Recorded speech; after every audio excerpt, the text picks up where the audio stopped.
출구 없는 극단 정치, 여기서 문을 열겠습니다. 구교영의 정치비상구 시작합니다.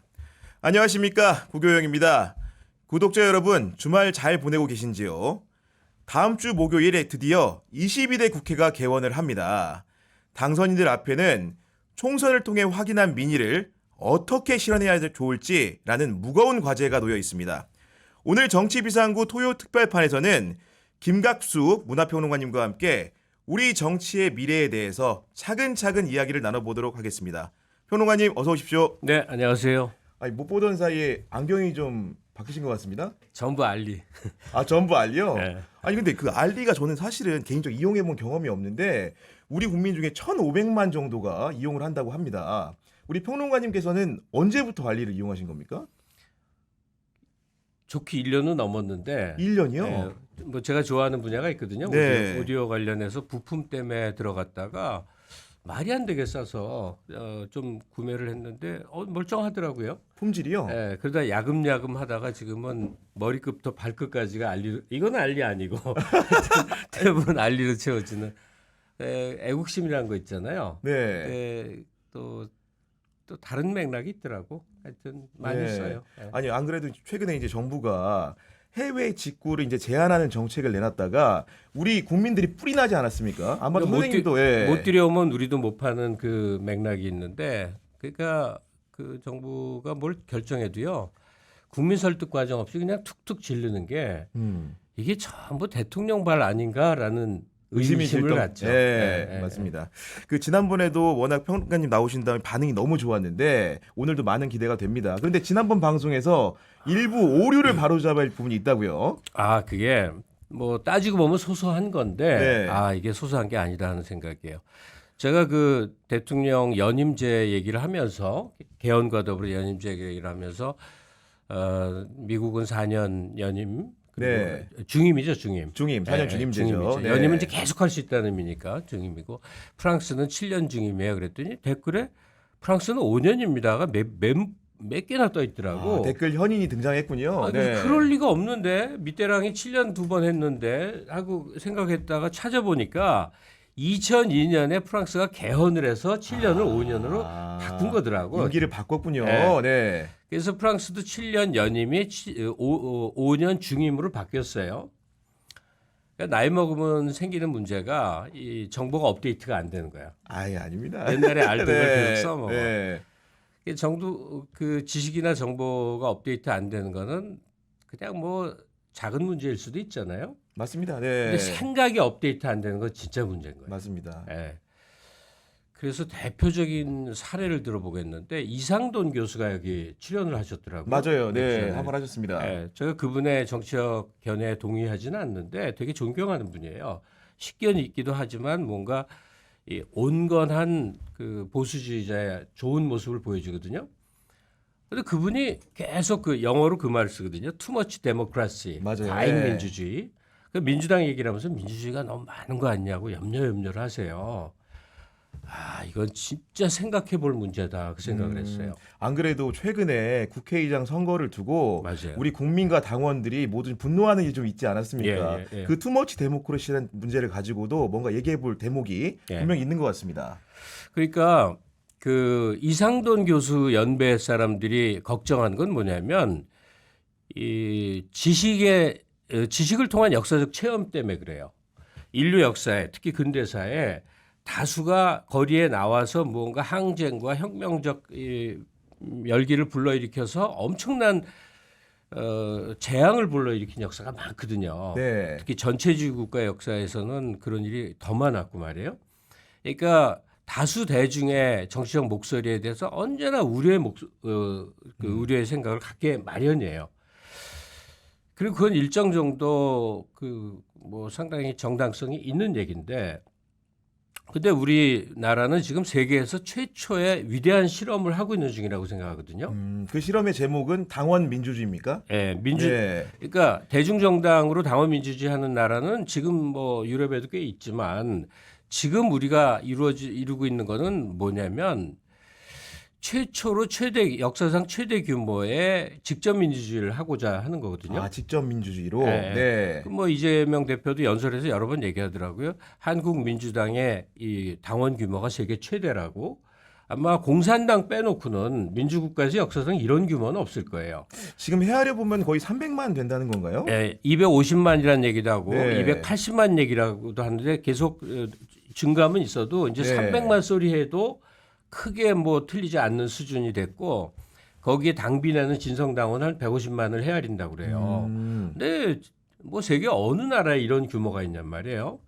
이게 어디서 가능했냐 하면 이상돈 교수가 염려하듯이 그 다수 대중의 열광적 움직임이 우리 한국에 대입을 해보면 역사에 계속된 성장을 가져왔단 말이에요. 성장이요. 네. 당장 떠올릴 수 있는 게 4.19 아니에요. 저는 4.19는 기적 같다고 생각이 들어요. 왜냐면 그 당시에 우리나라의 그 뭐 일본식 표현인데 민도라는 거 있잖아요. 민도. 네. 민도라는 게 교육 수준하고 좀 연동이 되는데 아마 4.19 일어날 때쯤 아마 글 못 깨우친 문맹자가 국민의 절반은 됐을걸요. 뭐 정확히 그랬을 것 같습니다. 않는데. 정규 교육이 불비했으니까요. 네. 그때도 한국의 다수 대중이 시대에 대한 자각을 갖고 거리로 나왔단 말이에요. 이후에 5.17도 10월 항쟁도 역사를 바꾼 많은 체험이 내란이라든지 엄청난 뭐 사회 붕괴로 이어진 게 아니라 항상 한 단계 한국을 앞당겨 놓은 그런 네. 역사를 가져왔는데 그 항쟁의 역사가 가장 바람직한 건 뭐냐면 공당으로 모이는 거거든요. 거리에서 박근혜 탄핵시켜야 돼 하고 물론 그 목소리를 낮췄던 200만 사람들이 또다시 운동 단체를 결성하거나 지하에서 활동을 하는 게 아니라 공개된 공개 정당, 네. 공당에 들어와서 목소리를 높이는 그런 과정이란 말이에요. 그러면 이거는 위대한 실험이죠. 그러니까 대의제의 실종이다라고 이제 우려하시는 분들이 민주당 의원 중에도 많더란 말이에요. 네.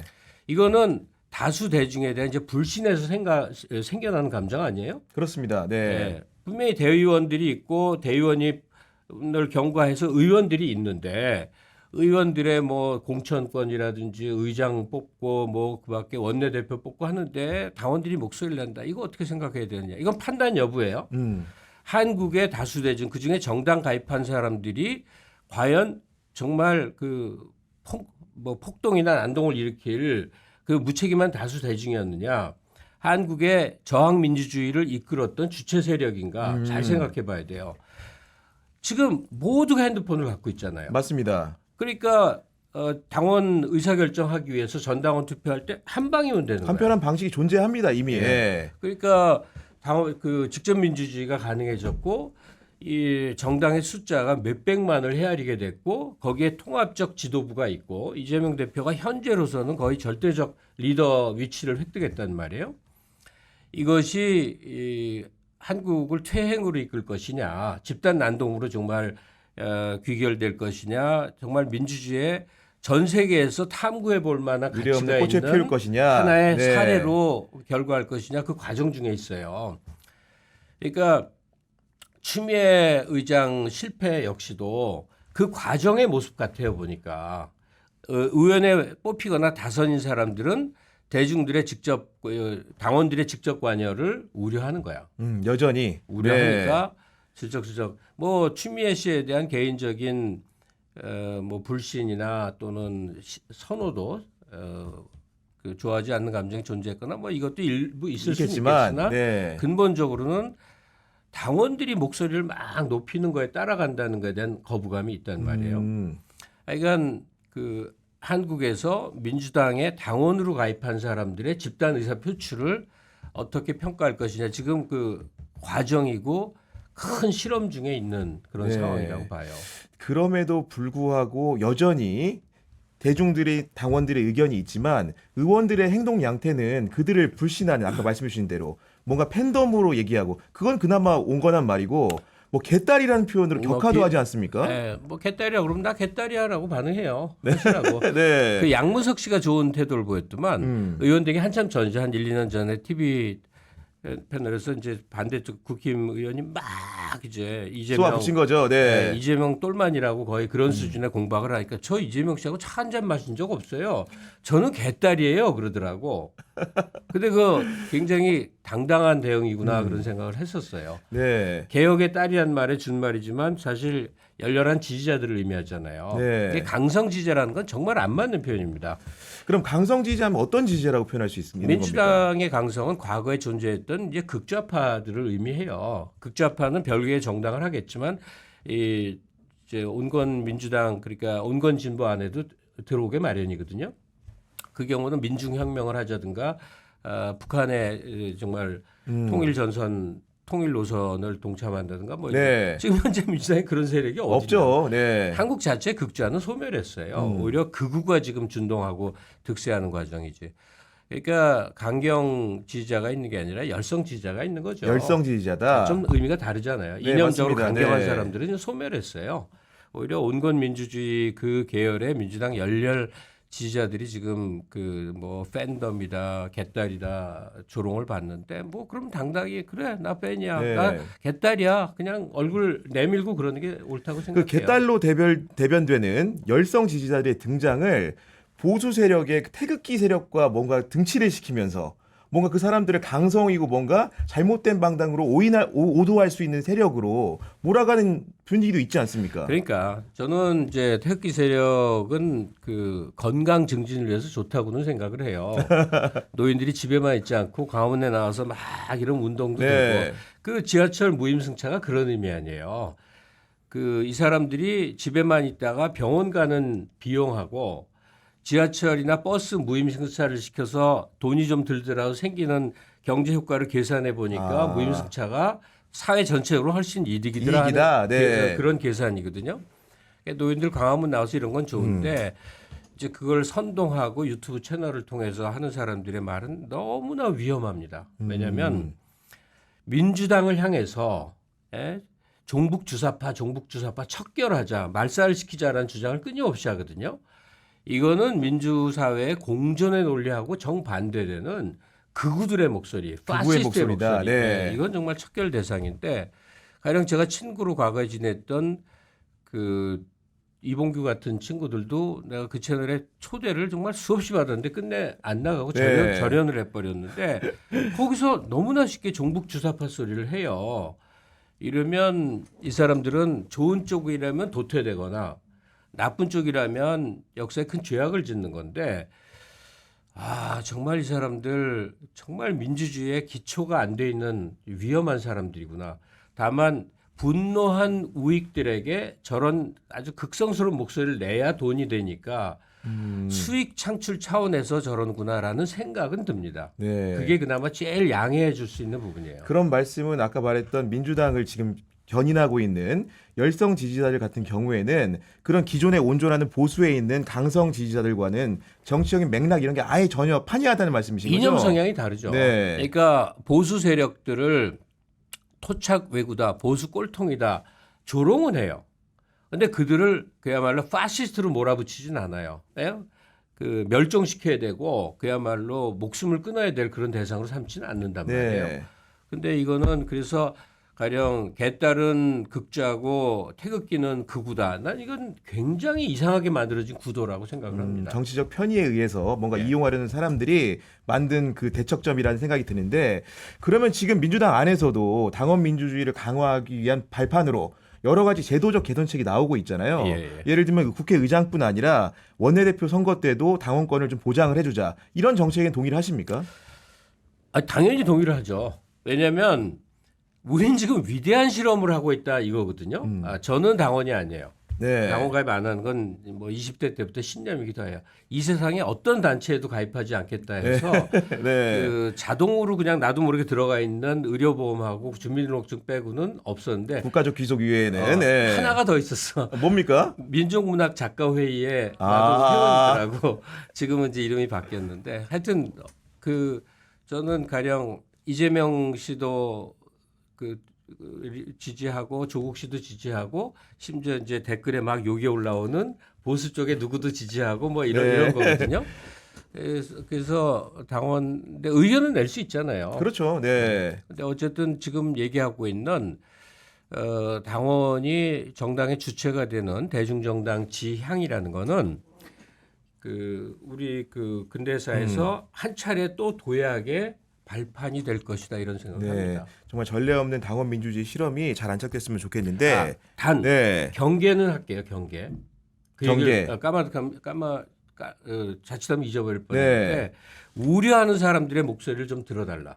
아. 왜냐하면 저도 옛날에 노조에 가입한 경험이 있어요. 네. 그러니까 회의를 무지하게 할 거 아니에요? 그때 뭐 그렇습니다. 파업을 하냐 마냐. 저는 사실 그 노조원 자격이 애매한 약간 간부 위치에서 노조에 가입을 한 건데 그때 경험한 건 언제나 모든 의사결정은 강경파의 목소리만 통하더라. 그런 거예요. 그러니까 다수 대중이 정당에 직접적으로 참여할 때는요. 좀 온건하고 전략적 후퇴나 여러 가지 협상력을 발휘하려고 하는 것들을 언제나 무산시키는 경향이 있어요. 네. 그러니까 제일 센 목소리만 항상 이기는 우려가 있는데 당위에 가까운 얘기니까요, 그게. 네. 제일 센 목소리는 시원하기도 하고 좋기도 하지만 그것 때문에 일을 그르치는 경우도 엄청 많습니다. 맞습니다. 네. 물론 민주당에 지금 이 당원 민주주의를 강경하게 외치는 사람들이 전부 그렇게 무지하게 강경론에만 빠질 거라고 생각하지는 않아요. 근데 그 강경론을 대표하는 사람들이 우리가 여기도 많이 출연하는 유명한 진보 유튜버들이거든요. 근데 그 중에는 좀 용기 있게 이때는 이거 아니다. 선언할 수 있는. 당 지도부에 맡겨야 된다. 이거는 우리가 목소리를 좀 죽일 때다. 뭐 이런 그때 국면에 좀 현명한 판단, 이 책임감을 좀 가졌으면 좋겠어요. 네. 아까 지나간 얘기긴 한데 저희 제작진께서 혹시 이제 그 선호하고 호감을 가진 보수 정치인이 누군지 궁금하다고. 제가 이런 데 나와서 이제 이름만 꺼내면 바가지로 욕을 먹는 게 박정희와 이준석 둘이에요. 근데 길게 얘기하긴 싫은데 네. 박정희는 지난번에도 얘기한 말씀하셨고요. 걸로 됐고, 네. 이준석 같은 경우도 저는 좀 좋은 자원들이 이 정치권에 계속 있었으면 좋겠어요. 그리고 이준석을 좋은 자원이라고 저는 생각을 해요.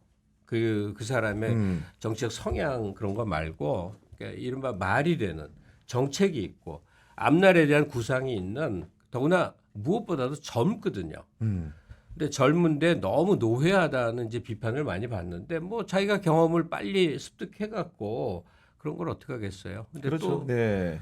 근데 그 보수뿐이 아니라 진보에서도 이제 이준석이라면 그냥 거의 인간 이하로 보는 요즘 학을 떼는 사람들이 많더라고요. 예. 근데 그 정치 기술자로만 볼 일은 아닌 것 같고 저는 이 안철수 같은 사람을 굉장히 그 경멸을 하거든요. 아주 좋아하질 않아요. 다르다는 거예요. 이준석과는. 네, 다르다. 네. 잘 보시면 다르다. 어쨌든 저는 이준석의 정치 행보는 계속 관심을 갖고 지켜볼 겁니다. 네. 그 지난번 방송에서 이렇게 산책을 하면서 나라를 사유한다는 말씀을 좀 해주셨는데 요즘 최근에 산책을 하셨을 거 아닙니까? 어떤 구상을 좀 해보셨습니까? 그 오늘 사실 온 이유가 되는 건데 요즘 최근에가 아니라 아무리 짧게 잡아도 한 20년 동안 늘 해온 생각이 있어요. 그렇습니까? 그게 세 가지예요. 세 가지요. 네. 오늘 그 세 가지를 열심히 말씀을 드려볼게요. 나라를 이렇게 만들었으면 좋겠다는 게 지난번은 이제 헌정 질서 아니에요. 맞아요. 예. 그건 뭐 제도의 측면이죠. 이거는 구체적으로 뭘 했으면 좋겠다. 뭘 했으면 좋겠는가? 나라가 제대로 섰으면. 근데 이 세 가지 얘기 드릴 게 다 너무 잘 안 돼. 힘들어. 반대할 일이 너무 많아요. 근데 뇌리에 이제 위험한 생각, 네. 약간 농담처럼 받아들이시면 좋겠는데 비상대권 같은 게 좀 만들어지면 어떨까? 아, 비상대권이요? 네, 헌정질서 위에서 뚝딱 만드는 거. 우리 세 번이나 체험했어요. 네. 제일 유명한 거는 일단 국가재건 최고회의. 아, 박정희 대통령 박정희가 시절에. 쿠데타를 딱 한 다음에 지세력으로 나라를 재구축한 거예요. 네. 국가재건 최고회의 때 뭐 저는 깡패입니다. 이 목에 걸고 뭐 별일 다 있었잖아요. 무시무시한 일이죠. 네. 그다음에 전두환이 했던 국보위. 국보위. 그것도 비상대권. 이 헌정질서 위에서 네. 나라를 재구축하는데 역시나 군인 세력들이 이 권력을 획득하기 위한 여러 이제 구조를 만드는 그래서 그런 비상적 일이었죠. 상황이라고 단언을 하고요. 네. 그래서 사람들이 잘 기억을 못하는데 유신이 친위 쿠데타였어요. 권력 내부에서 헌정 질서를 중단시키고 새 질서를 만들었거든요. 네. 그래서 그 유명한 두 사람이 있어. 갑자기 이름 생각이 안 나. 갈시아 성이 하여튼 그런 몇몇에 의해서 나라가 아주 재구성된 그 유신 체제 만든 그것도 그런데 그 세 가지 다 기억이 어둡죠. 그렇죠. 우리 국민들은 그렇게 여길 만도 합니다. 네. 쿠데타 후에 세력을 구축하기 위한 비상대권이었으니까. 근데 진보 비상대권은 안 되나? 그러니까요. 한 번도 상상해 보질 못했는데 뭔가 참신한 말씀 같습니다. 왜 그러냐면 얼마 전에 조국 대표가 제7공화국 수립을 위한 이제 개헌을 하자라는 세븐 포인트 개헌 얘기했죠. 네. 제안을 하면서 국회 개헌 특위를 이제 설치하자 이걸 얘기했어요. 뜻은 알겠는데 살짝 멀미가 나더라고. 이게 논의가 되냐고.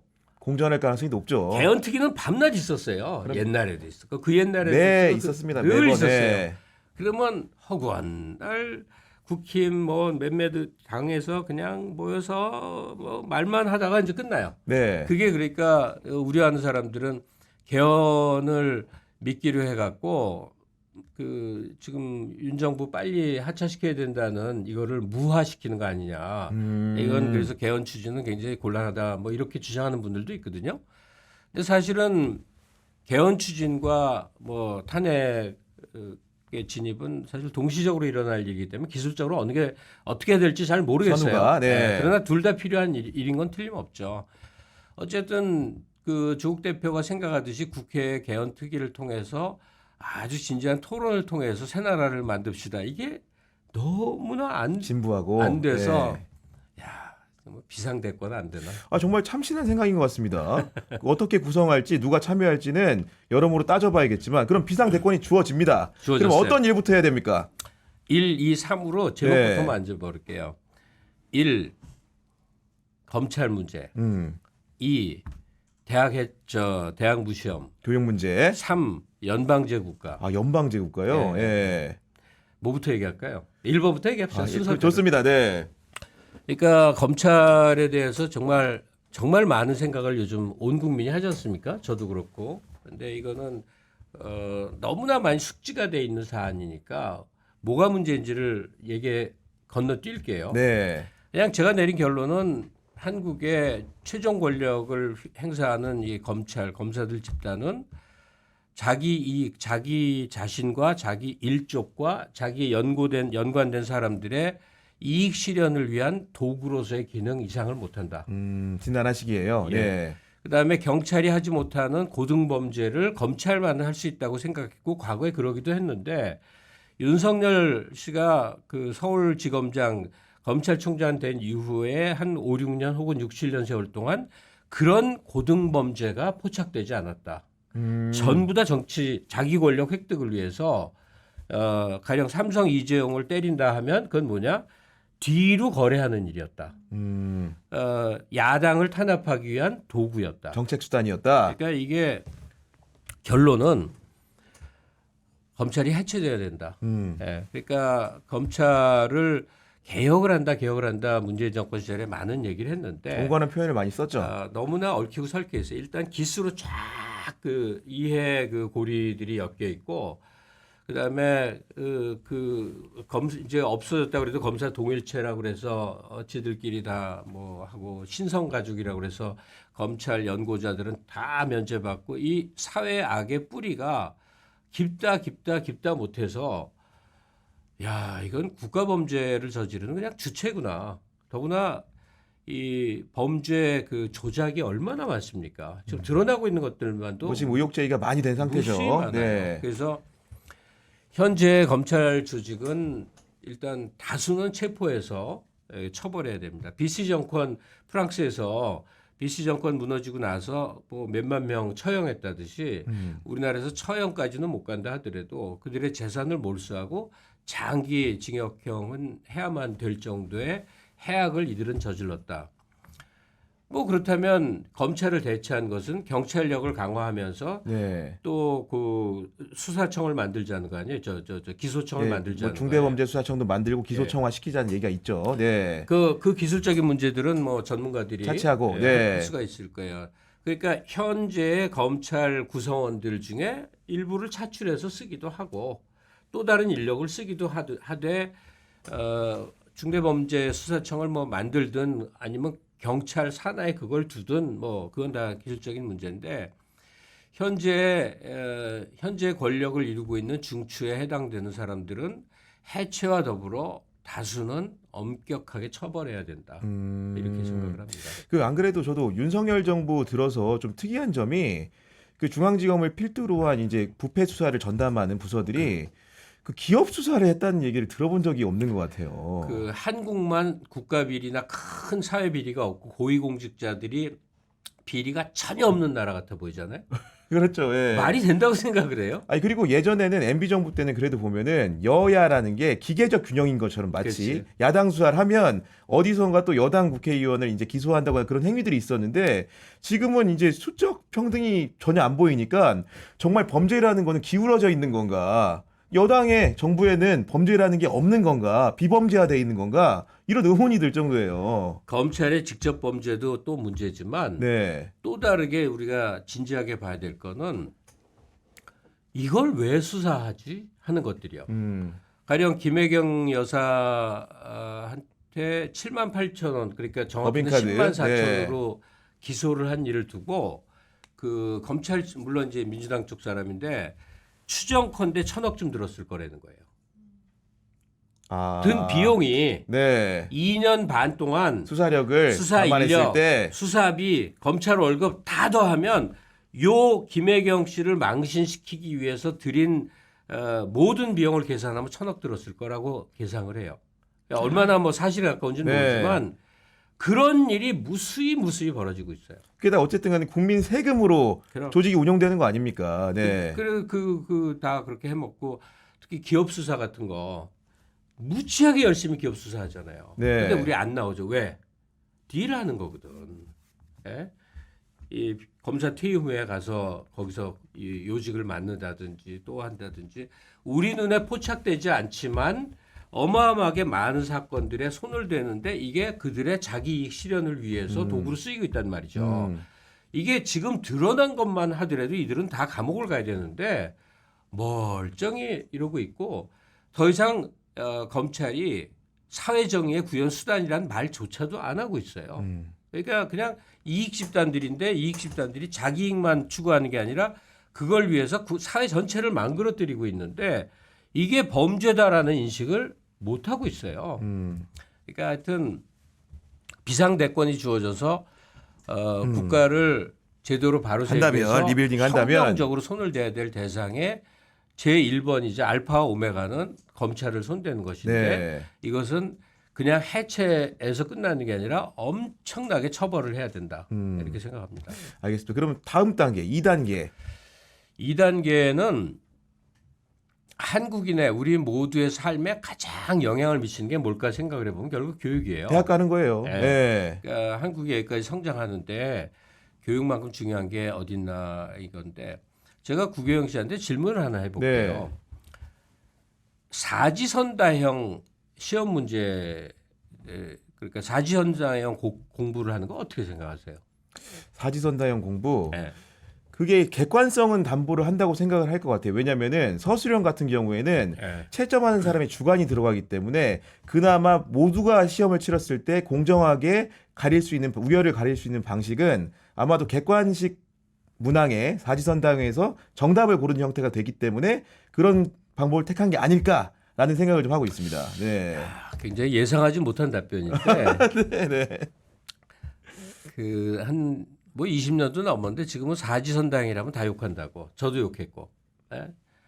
그 공부하는 학생들을 이게 뭐 시험 기계로 만든다. 네. 예? 그리고 체계적이고 깊이 있는 학습이 안 된다. 막 그 얘기를 하잖아요. 근데 제가 오래전이지만 그 교육개발원에 있는 어떤 박사가 쓴 신문 칼럼을 보다가 네. 하고 깨달았던 어떤 날 기억이 하나 있어요. 그러니까 사지선다행이 무지하게 좋은 거라는 거예요. 그 사람 주장에 의하면. 왜 그랬느냐? 한국이 해방되고 사회 전반의 기초적인 현대 문명의 지식이 거의 백지 상태였다는 거예요. 우린 근대화에 뒤처졌으니까. 문맹자도 많았으니까. 그러니까 주로 서구 문명이지만 현대 문명에 해당되는 광범위한 것들을 사회가 체득할 기회가 없었다는 거예요. 그래서 얇게 넓게 많이 하는 방법이 사실 소위 박학다식해지는 그죠? 예. 넓게 많이. 현실적 문제도 있죠. 한 클래스에 우리 학교 다닐 때는 60명이었지만 콩나물이죠, 콩나물. 네. 제가 그 전학을 갔거든요. 초등학교 네. 4학년 때 91번이었어요. 아 진짜요? 한 반에 100명씩 있었다고. 그걸 2부제로 했어.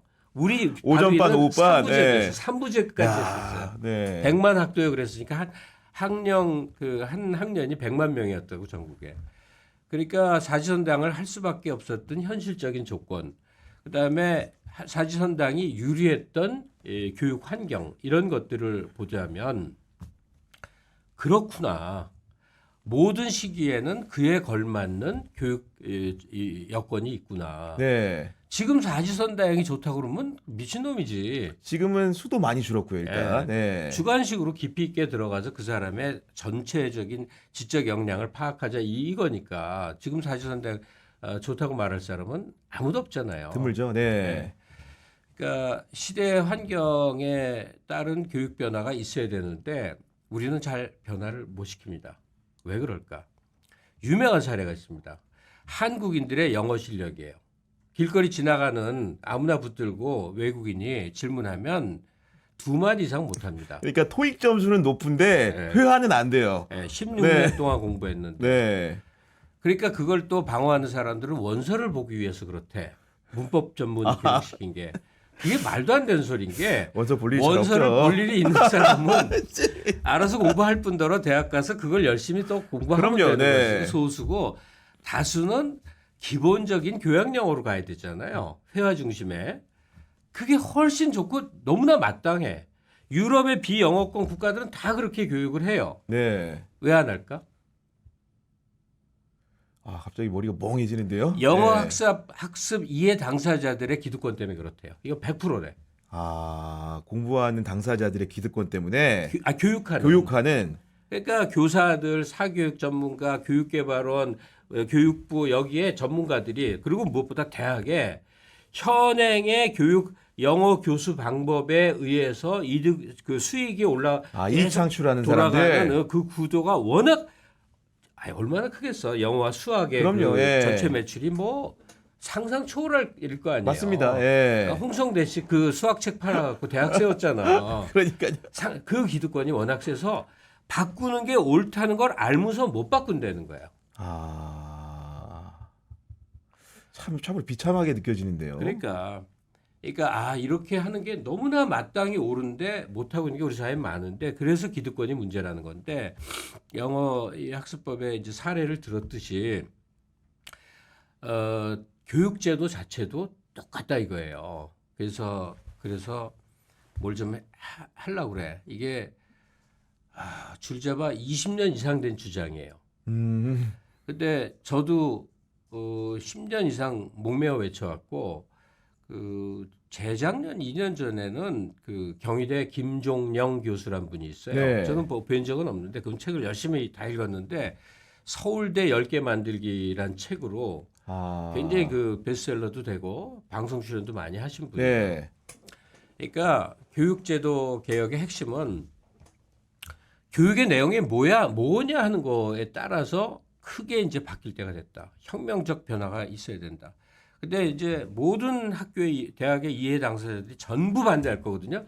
한 명도 빼놓지 않고 반대할 거기 때문에 이거는 또다시 쿠데타적 비상대권이 필요한 아니면 이거는 절대 해체되지 않는 네. 기득권이기 때문에 비상대권이 있어요. 네. 그러니까 이건 너무 필요한 건데 쉽게 말해서 이제 최대한 요약해서 말씀을 드려볼게요.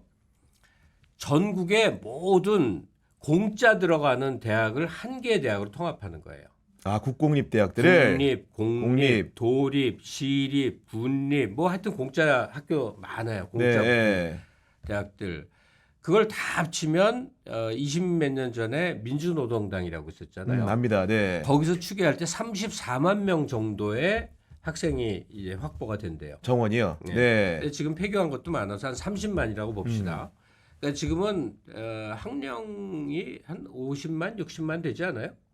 정확히 모르겠습니다. 그 정도 되는 것 같습니다. 네. 한 30만, 그러니까 서울대학교를 포함해서 시립대 뭐 하여튼 그러니까요. 공공대학을 모두 다 한 개의 대학으로 통합한다. 예, 전국에 흩어놓는 거예요. 단과대학별로. 가령 뭐 경영대학은 군산에 있고 군산에 그 목포대인가 아니 하여튼 뭐 국립대에 네. 있어요. 또 무슨 뭐 법학대학은 또 뭐 어디 뭐 경북대에 있다거나 예를 영국에 들면 있다, 네. 이런 식으로. 그래서 한 30만 명 정도의 국립대를 수립을 해서 엄청나게 과감한 사회 투자를 해야 된다. 그들에게는 이 등록금이 거의 무의미한 정도의 수준을 걸린다. 뭐 한 학기에 30만 원이라든가 이렇게. 네. 걸린다. 그러면 이 30만 원 이 재원이 어디서 나오느냐? 우리나라 사립학교의 재정의 70%가 국가 지원으로 들어가는 거 아세요? 몰랐는데요. 사립학교 전체가 국가 지원으로 돌아간다니까. 네. 그 대부분을 아마 이제 국립대학 지원으로 돌려야 될 겁니다. 그러면 엄청난 다수의 사립대학은 아마 폐교 망할 위기에 거예요. 처하겠죠. 네. 지금 출판사랑 똑같아. 망할 게 너무나 망하는 게 맞는데 어떻게 그냥 유지해? 근근히 먹여 살리고 있는 거죠. 네. 뭐 노동자들을 대학생 이름으로 이렇게 위장 취업시켜 갖고 위장 학생으로 만들어서 하고 뭐다 그 짓 하고 있잖아요. 네. 이건 잘못된 거지. 어쨌든 전국의 공립학교를 하나의 국립대학으로 만들어서 뭐 한국대학교 뭐 하면 좋잖아요. 뭐 이름을 정할 때. 뭐 네. 무슨 캠퍼스 무슨 네. 프랑스식으로 1, 2, 3, 4를 해도 좋고 어쨌든 그래서 그러면 어떻게 학비는 거의 없는 수준이다. 그러면 어떻게 들어갔느냐? 지금은 수능을 보잖아요. 그렇죠. 수능 전에 학력고사가 있었어요. 그 학력고사는 그 시험하고 그 내신 그걸로 가는 거고 우리 때는 예비고사라고 있었어요. 그때는 본고사가 있는 거야. 예비고사로 자격을 획득하고 대학 가서 또 치고. 대학에는 네. 본고사를 치르고 이거 절충한 방법이면 될 것 같아요. 그러니까 자격고사 하나를 통과하면 그 다음에는 추첨으로 들어가는 그러니까 거야. 쉽게 얘기하면 지금 고등학교 가는 거랑 비슷비슷한 거네요. 예. 똑같이 해야죠. 거의 추첨에 가까운 네. 거니까. 네. 그렇게 되면 그 인기과와 인기과가 아닌 곳에 이제 이게 몰리잖아요. 편차가 있겠죠. 예. 1지망, 2지망 뭐 하는데 그걸 또 성적으로 가르게 되면 또 난리 나니까 그 안에 또 예. 추천 배정제를 하는 수밖에 없고 그러면 어떤 일이 발생할까 한번 떠올려 봅시다. 보수 지지자들은 대뜸 애들이 공부하냐? 네. 이 소리 하죠. 그렇죠. 예. 근데 저는 하나도 걱정 안 되거든요. 일단 그거부터 얘기를 할게요. 한 30만 명 정도가 학비가 거의 들지 않는 국립대학의 기본적인 그 예비고사만 통과되면 추첨에 의해서 대학을 다닐 수 있겠다 싶으면 일단 어떻게 되느냐? 초등학교, 중학교, 고등학교에서 무시무시한 그 사교육 부담은 줄어들겠죠. 현격히 줄어들겠죠. 뭐 줄어들어도 아주 너무나 줄어들겠죠. 대학은 그렇죠. 웬만하면 갈 테니까. 왜냐면 대학 가기 위해서 그걸 하는 거니까요. 네, 예. 웬만하면 갈 테니까. 저는 저희 때도 입시가 있었지만 저는 문예반장이라는 걸 했는데 2학년 문예반장 1년 동안에 1, 2, 3교시 이상 1년 내내 수업 들어가 본 적이 없어요. 학교 행사 6개를 우리 스스로 학교 예산을 받아서 내가 집행해서 교지 만들고 시화전 열고 학교신문 만들고 문학 발표회 하고 그다음에 뭐였지? 한 6개를 네. 했어요. 그러니까 반에서 60명일 때 내가 54등하고 그랬어요. 수업을 안 들어갔으니까요. 못 들어가지. 어느 날 시험을 치려고 앉았는데 미적분이라는 게 나왔는데 미적분이란 용어를 몰랐다고. 어떻게 대학 들어갔냐 그러니까 재수할 때 네. 미적분 하신 거죠. 네. 제 때부터 뺑뺑이였고 제가 경복이라는 학교를 나왔는데 제 이전에는 시험이었으니까 우리나라에서 세 번째 좋은 고등학교였거든요. 아니 저도 이미 익히 알고 있습니다. 예. 이전 문예반장들이 전부 대학을 못 가거나 삼수하고 사수했어. 내가 고등학교 2학년생이 내 사인으로 교지를 만드는데 그때 몇백만 원인데 내가 다 결제했어요. 아. 그리고 외부 수상 많이 했는데 중앙일보에서 하는 전국 교지 콘테스트에서 상금 딱 받으면 우리끼리 다 시계 사갖고 쫙 돌려갖고 선생님이 개입하는 걸 정말 수치로 알았어. 문학 발표회를 어마어마한 규모로 하거든요. 그 행사가 굉장히 큰 전국에 이제 여고생들이 몇백 명, 몇천 명이 오는 그런 행사인데 선생님은 얼굴 한번 내민 적이 없어. 스스로 다 해봤다니까. 지금 말씀 들으니까 그런 산 공부를 우리 중고등학생들이 해야 될 것 같은데. 그러고 살아야죠. 학교 때 공부하는 것 중에 지금은 피나게 공부하잖아요. 그게 무슨 의미가 있냐 한 번만 생각을 해봐요. 지금 명문대를 들어가는 애들이 걔들은 초등학교 4학년 때부터 공부하거든요. 뭐 요즘 2학년으로 내려왔다고. 더 일찍 합니다. 요즘 보니까. 그때부터 해야 이제 서울대 연고대를 가요. 무슨 의미가 있느냐? 아무 의미 없어요. 그러니까 처음에 지금은 학교라는 게 뭘로 기능하냐면 계급으로 기능합니다. 그러니까 어떤 학교, 어떤 대학을 그렇죠. 나왔느냐. 예. 지금은 서울대 연고대도 아닌 거 아세요? 이제는 미국이죠. 예.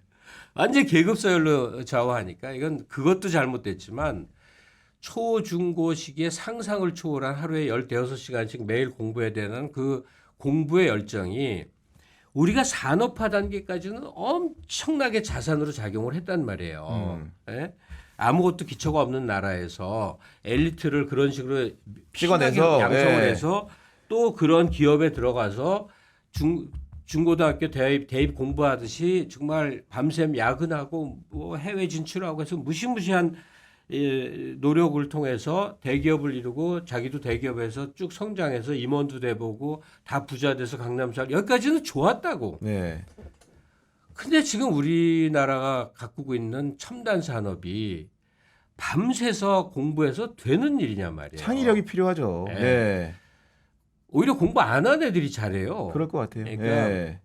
제 얘기는 30만 명 정도가 초중고 시절에 밴드 만들고 뭐 이상한 뭐 놀이하고 뭐 야외 활동하고 연애하고 뭐 별짓 다 하면서 학과 공부는 웬만큼 하고 동거하면 대학 들어와서도 전공은 있으니까 어느 정도는 하겠지만 대충 살겠죠. 그렇겠죠. 예, 그러면 나라 망한다 그러는데 안 망합니다. 왜 그러느냐?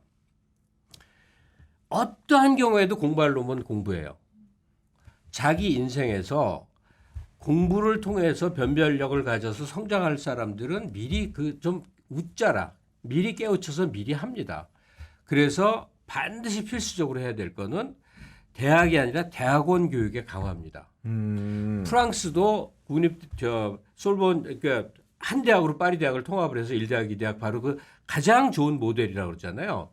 프랑스는 그러다 보니까 학력 저하가 문제야 해서 따르게 에꼴드 뭐 그랑제꼴이라고 네. 그 천재 학교를 따로 만든 방식으로 했어요. 그거 좋지 않다고 생각하거든요. 영재 네. 양성을. 우리나라식의 영재학교, 영재고등학교 지금 뭐야? 난 그거 다 없애야 된다고 생각하거든. 100% 없애야 된다고 생각해. 바보와 천재가 한 반에 섞여서 서로 손해 보는 게 아니라 사회를 배우는 거죠. 네. 저도 중고등학교 때는 재벌집 아들 대갈통 때리면서 친구하는 체험을 해야 된다고. 하여튼 프랑스식의 그랑제꼴 방식은 아주 안 좋은 방식이라고 생각하고 프랑스는 역사적 전통이나 문화 풍토가 다르기 때문에 인간의 수평적 관계에 대한 이게 강하기 때문에 그랑제꼴이 있어도 그래도 그걸로 인한 계급화가 상대적으로 덜한데 우리는 곤란해요. 그래서 그 대학원 교육을 엄청 강화해야 된다. 그럼 마찬가지 아니냐 그 소리 할 거 아니에요.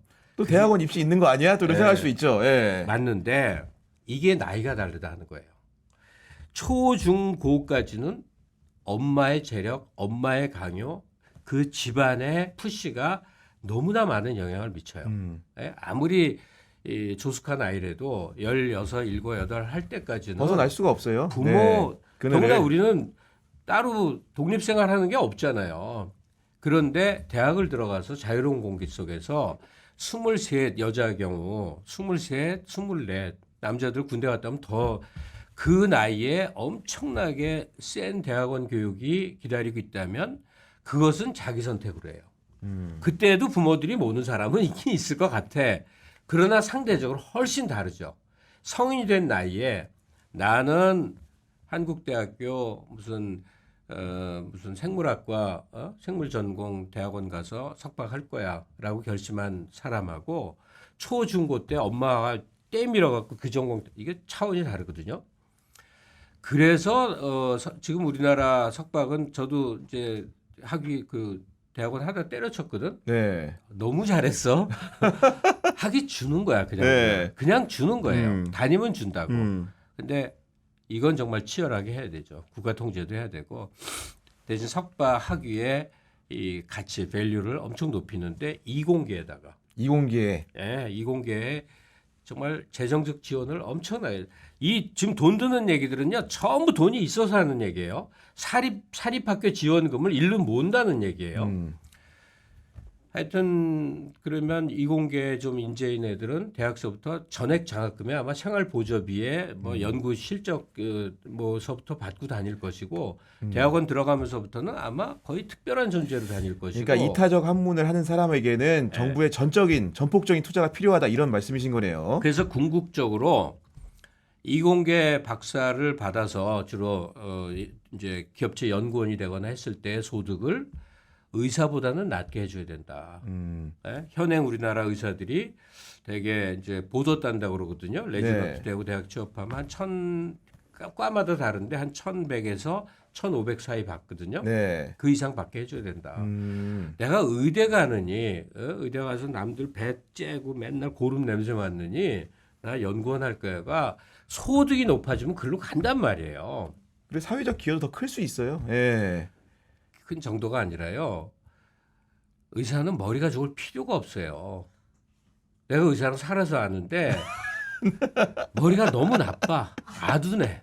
아니, 딱 방송해도 하나. 되는 거죠? 딱 하나 암기력이 좋은 거야. 암기력이요? 네. 옛날에 그 집사람이 운전면허 시험을 볼 때 연애할 때인데 이 한 권 책이 있더라고. 그게 어떻게 하냐 했더니 아무 페이지나 열어서 아무 문제나 물어보니까 보기 1, 2, 3, 4를 외우고 있는 거야. 그러니까 이게 잘 외우는 거야. 근데 인생에서 가령 밥을 한번 해보라고 그랬는데 비커의 용량을 재고 있어. 이 아둔함을 이 상상 초월의 근데 모든 의사가 그러지 않을 수는 있으나 기본적으로 내가 경험해보니까 의사는 머리가 좋을 이유가 없어. 그러면 암기력이 뛰어나면 되는데 요즘은 컴퓨터로 다 되잖아요. 이제는 AI가 되잖아. 머리 좋은 사람이 갈 필요가 없어요. 어쨌든 의사나 법률가도 마찬가지라고 보는데 의사나 법률가가 되는 것보다는 반도체 연구원 뭐 2차전지 연구원이 되는 게 소득이 훨씬 높고 미래 보장도 된다 하면 그쪽으로 몰릴 거라고 사회적 보는데 판단이 달라지겠죠. 대학원 교육을 무지하게 강화해야 된다. 그러면 이제 남은 문제는 사립학교는 어떻게 할 것이냐인데. 그렇죠. 사립대. 예. 알아서 살아남으시라. 대신 무한한 자유를 줘라. 등록금도 자율제, 선발권도 자율제. 뭐냐면 국가 고시를 통과해야 되는 거는 다 이제 전 학년 동일하지만 그 다음에 본고사를 봐서 뭐 통과되고 그러니까 뭐 연대는 연대대로, 서강대는 서강대대로, 고대는 고대로 자기 본고사나 선발 기준을 둬서 뭐 기여입학제를 하시던 엄청나게 이제 재량을 많이 둬서 알아서 생존하시라. 그러면 웬만한 가정에 웬만한 애들은 국립대를 갑니다.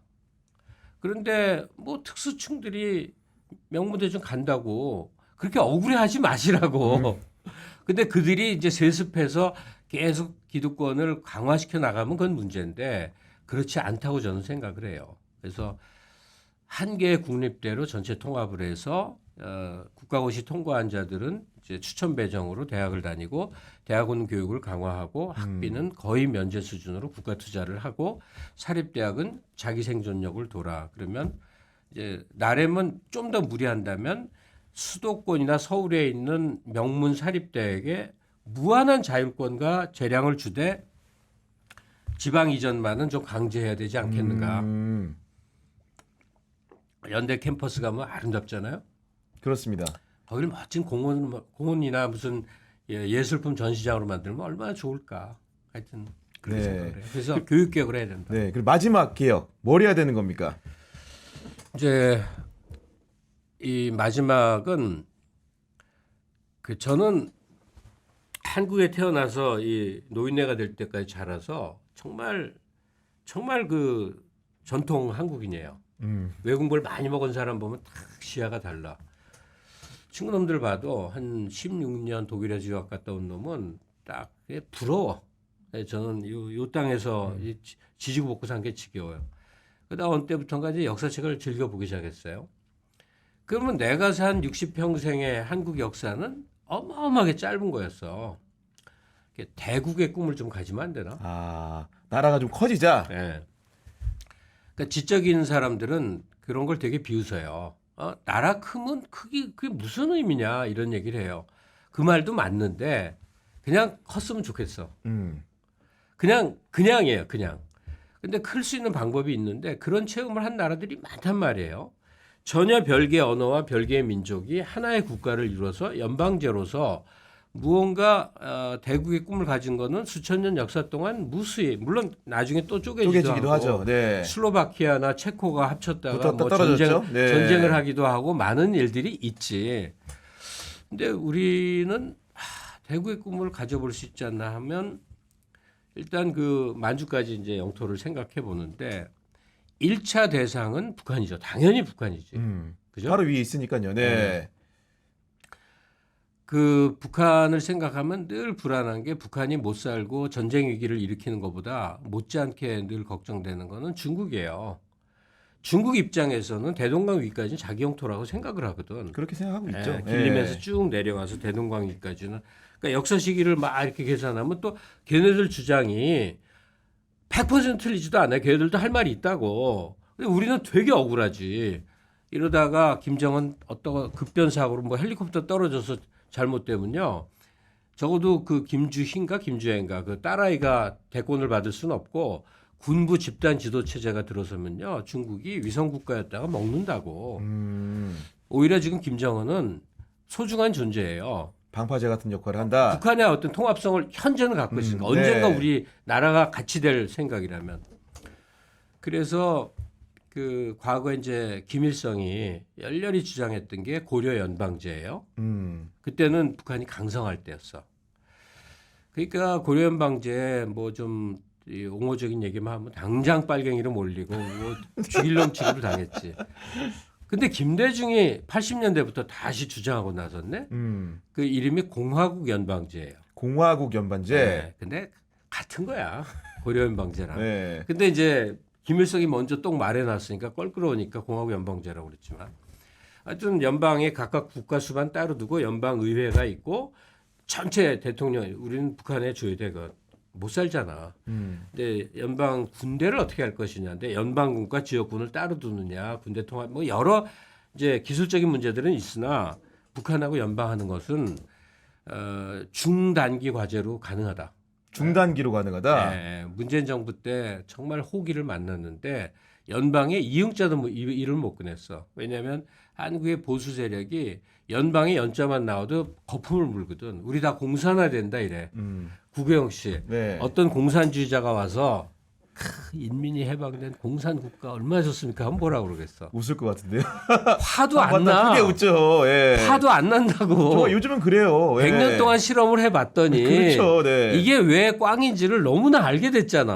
목도 하고 있는데요, 뭐. 네. 예. 인간의 욕망과 이성의 극대화가 사회주의거든요. 인간이 이제 한 300년 데카르트 이후 이성적 존재라는 걸 신봉하게 돼서 종교를 몰아냈단 말이에요. 이성의 극대치로 나라를 만들어보자 하니까 결국 간 게 사회주의야. 맞아요. 예. 이론적으로 되게 맞지. 그런데 현실은 이성보다 훨씬 크게 욕망이란 걸 막스가 몰랐지. 음. 막스도 몰랐고 마오도 몰랐고 다 몰랐지. 그래갖고 결국은 나는 사회주의가 승리했다고 생각해요. 예? 결국은 사회주의가 이겼다는 게 뭐냐면 사회주의가 만들었던 그 무수한 정책을 자본주의권이 거의 다 받아들여서 우리는 의무교육해, 전국민 개보험해, 의료보험 같은 거 사회주의권의 여권 신장해. 그게 전부 사회주의 주장이거든. 이성의 결과물을 취득한 거죠. 그러니까. 네. 그러니까 예. 쟤네들은 껍데기만 낳고 망했어. 중국이 무슨 사회주의 국가야. 그냥 일당 독재 국가지. 북한이 맞아요. 무슨 예. 사회주의야. 왕조 국가지. 사회주의 없다고. 자본주의가 사회주의 됐다고. 그러니까 연방제 되면 공산당에 나라 넘어간다 얘기하시는 분들은 70세가 넘으면 네 하고 대꾸하지 않으면 되고 젊은 놈들은 너 돈 빨아먹으려고 그러는 거지라고 혐의를 두면 돼요. 그런 주장하면 이제 돈 내는 사람들이 있거든. 미친 소리고. 연방제를 하다 이제 조심할 건 많죠. 동서독 관계 보면 동독 사람이 문제가 아니라 그 서독의 그 4대 1의 경제력을 1대 1로 만들어 버리니까 서독의 박탈감이 엄청 컸고 피해도 많이 봤는데 서독 주민들은 그걸 그래도 대부분 견뎠지. 내 생활 수준이 동독지구 때문에 많이 이제 내려가도. 근데 1대 4는 그러니까 이 동서독 통합은 제가 늘 주장하는 거지만 딴 거 아니에요. 서독이 동독을 돈 주고 산 거예요. 네? 돈 주고 산 거라고. 그렇게 이해하면 너무나 정확한 이해예요. 근데 남북은 지금 경제력 격차가 45대 1. 그보다 훨씬 더 심하죠. 훨씬 정도가 아니라 그건 비교가 안 돼요. 안 되네. 4대 1 격차가 아니라 우리는 한 45대 1, 50대 1의 격차인데 다른 요소 있잖아요. 문화 지체나 여러 가지를 하면 그보다 훨씬 커요. 이거는 그럼 북한을 뭔가 좀 바꿔야 되지 않습니까? 그렇죠. 그 연방제로 가기 위해서는 네. 길목에서. 그 얘기를 이제 네. 오늘의 메인 하이라이트를 할 건데 네. 거기까지만 얘기를 하고 그럼 북한이 연방제가 되면 일단 도라산역에서 출발하는 KTX를 쫙 뚫을 거 아니에요. 네. 북한까지 가죠. 올라가는 거. 그럼 북한의 맨 꼭대기에 어디가 있어요?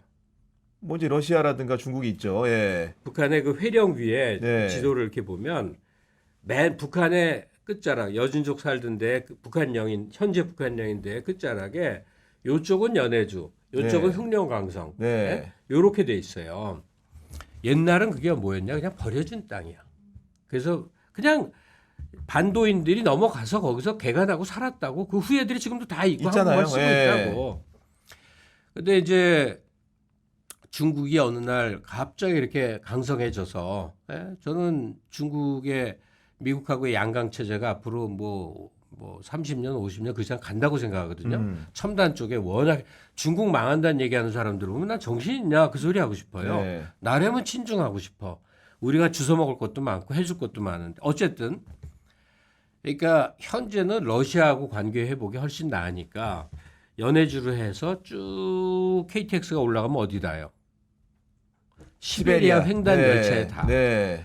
그럼 시베리아 횡단 열차가 모스크바에서 출발하면 파리까지 한 일주일 걸려요.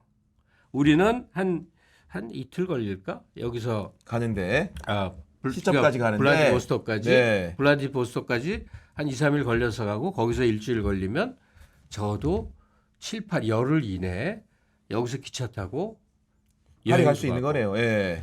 복선으로 하면 모든 물류 수송이 가능해진다는 유럽에서, 거고. 사실 런던까지도 할 수 있지. 쫙 하고 그다음에 러시아 가스관이 북한 땅 쭉 들어오면 우리나라 이 연료비가 4분의 1로 줄어들고 뭐 이루 말할 수 없이 혜택이 생기죠. 이루 말할 수 없는 혜택이 생기고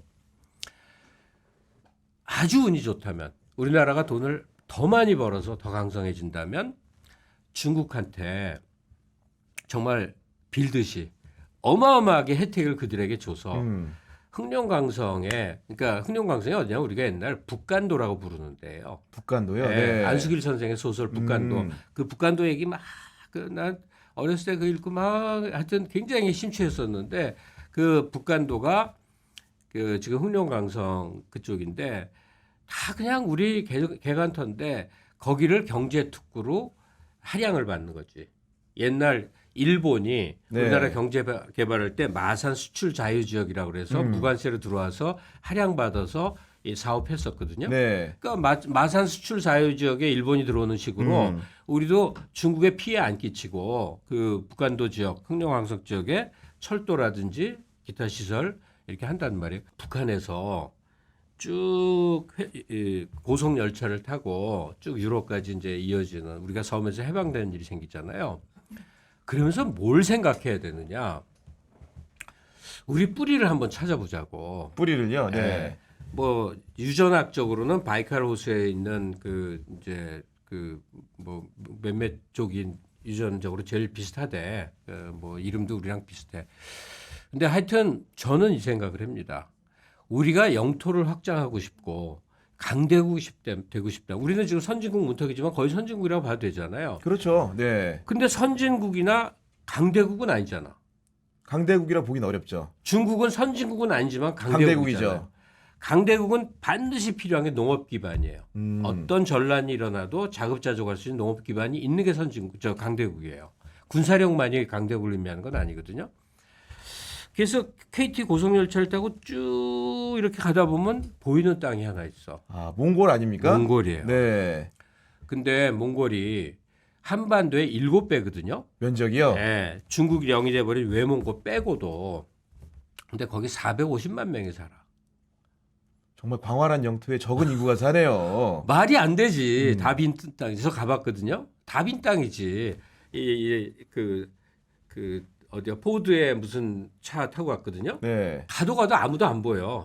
아침에 출발해서 울란바토르에서 그 국정원 비밀 요원이 한다는 그 게르가 있어서 거길 찾아갔는데 아침부터 저녁까지 가는데 사람 안 보여요. 근데 몽골 사람들도 특히 이제 유목민 말고 울란바토르에 거주하는 사람들은 이 한국의 경제 성장을 굉장히 좋아할 뿐더러 자기네들을 침략해서 괴롭힐 사람으로는 전혀 안 본단 말이에요. 몽골인들은 중국인들을 거의 철천지 원수로 본다는 거거든요. 우리가 일본 보듯이 하지. 네. 또 러시아에 대한 동화되는 경계심도 강하고 우리랑은 안 그렇거든. 그럼 누이 좋고 매부 좋고 있잖아.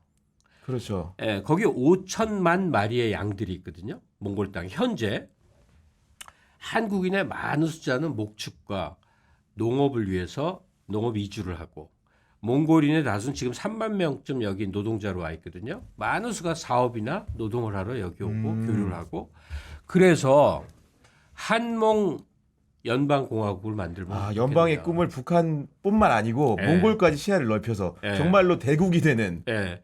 그러면 우리 영토는 중국, 일본 맞먹는 또 하나의 한몽공화국이 생긴다고. 네. 그러면 역사 우리는 우리끼리 한중일 소리 하잖아요. 전 세계 어디서 한중일 소리가 없어요. 우리는 세계 그 외교관의 역사 한중일이라는 개념은 우리만 쓰는 거야. 다 중일 일중이라고. 우리가 그 갖고 국세가 약했다고. 네. 근데 명실상부한 동아시아의 세 개의 강국으로 들어설 수 있는데 우리가 의지만 발휘한다면 몽골로서도 혈통적으로도 가깝고 또 우리는 굉장히 좋은 체험을 할 수 있어요. 우리는 단일 언어, 단일 국어를 쓰는 게 좋은 점도 있지만 지금처럼 성장해서 세계 경영을 하고자 맘먹을 땐 되게 안 좋아요. 그러니까 한국어, 몽골어, 한글, 몽골 문자를 공용어로 쓴단 말이에요. 예? 이왕이면 대통령도 항상 몽골 사람을 시켜주고 네. 예?